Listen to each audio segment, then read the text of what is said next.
Let's get more on the weather, the rain that's fallen and what we can expect from ABC meteorologist Tom Saunders. Hi there, Tom. So it's now been the wettest May on record for parts of the Mid North Coast.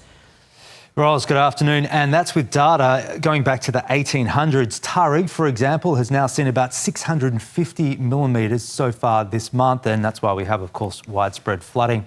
Even over the past week alone, we've seen over 400 millimetres at Port Macquarie, more than 500 millimetres at Taree. That's more than 5 times the monthly average, and most of that fell in just a few days. The absolute heaviest falls have been along the ranges adjacent to the coast. A few locations, including Mount Seaview and Carries Peak, have seen more than 600 millimetres of rain over the past week.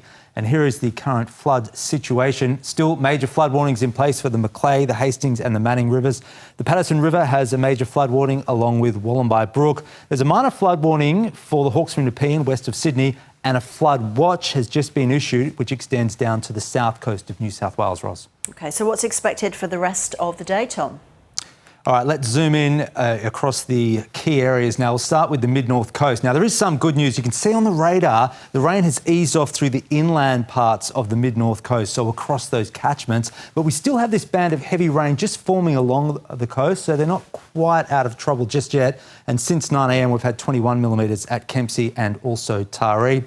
Let's go south because we're now seeing widespread rain through the central part of the state, including in Sydney. Now, Olympic Park's had over 30 millimetres since 9 a.m, and Richmond has picked up more than 40 millimetres of rain. That's why there is that minor flood warning for the Hawkesbury Nepean, with that heavy rain extending to the Blue Mountains and across the Warragamba catchment area.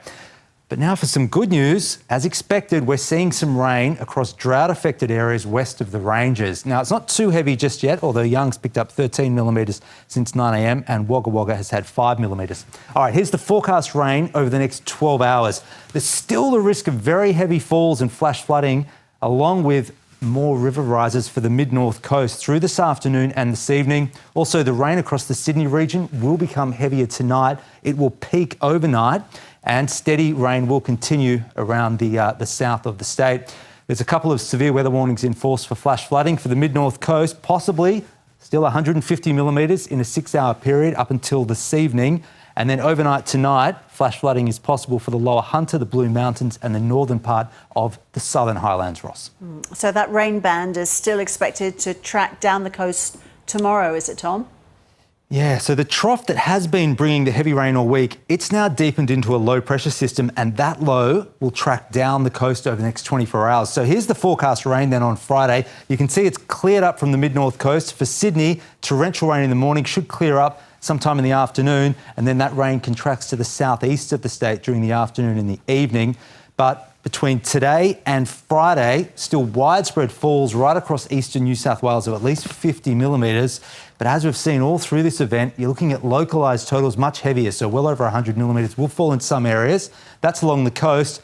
West of the ranges, well, anything from 10 to 50 millimetres. And for some towns across the Riverina, that's going to be their heaviest rain in 12 months. OK, Tom, thank you for that.